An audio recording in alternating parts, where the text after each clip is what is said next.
Voici la leçon de philosophie de Didier Martz. Ainsi va le monde. Bonsoir à toutes et à tous. Léo Ferré disait à peu près ceci: si tu veux changer la société, faire de grands changements ou faire la révolution, eh bien ce soir, en rentrant chez toi, commence par ne pas mettre tes pantoufles comme tu le fais d'habitude. Le changement, une histoire de pantoufles, on a pourtant le sentiment que si le monde avance, c'est grâce aux idées, aux innovations, au débat, à la politique. Et que si changement il doit y avoir, c'est par la réforme des idées qu'il doit passer. Eh bien non, car ce n'est pas dans les idées que gît l'essentiel, se structure la société. En effet, si l'on songe que chaque matin, en mettant son bol sale dans l'évier, en essuyant la table pour enlever les miettes du petit déjeuner, en passant le balai pour enlever les autres miettes tombées par terre, en poussant les miettes dans une pelle, en vidant les miettes dans une petite poubelle, en versant le contenu de la petite dans une plus grande, etc., si l'on pense, comme le dit Kaufmann, que chaque matin, par ses gestes et par mille autres, l'homme ordinaire reconstitue les bases d'un système d'une complexité inouïe, alors si changement il doit y avoir, c'est dans la modification de ces systèmes qu'il doit passer.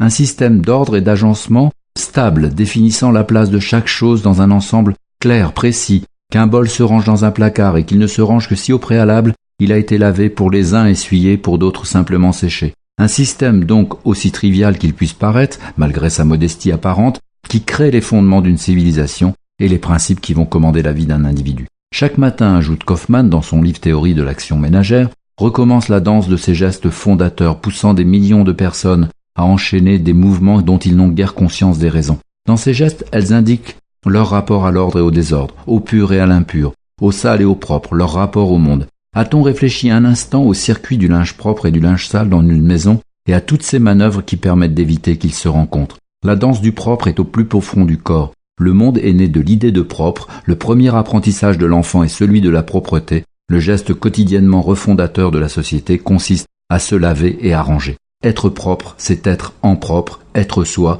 clairement séparé de la souillure et du non-soi. Se défaire de la saleté dessine la première frontière existentielle.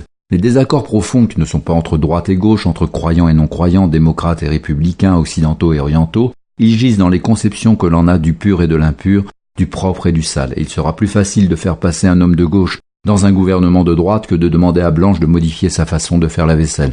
D'abord, elle essuie couverts et assiettes avec du papier journal, puis elle rince l'ensemble à l'eau tiède. Enfin arrive le lavage. Chaque sorte d'objet a son instrument approprié. Les fourchettes une petite brosse, les assiettes une éponge spéciale. Elle fait bien sûr un sort aussi spécial au verre. Et inversement, Marcel, lui, n'utilise qu'une éponge pour laver la vaisselle, essuyer la table, voire effacer une tache au sol.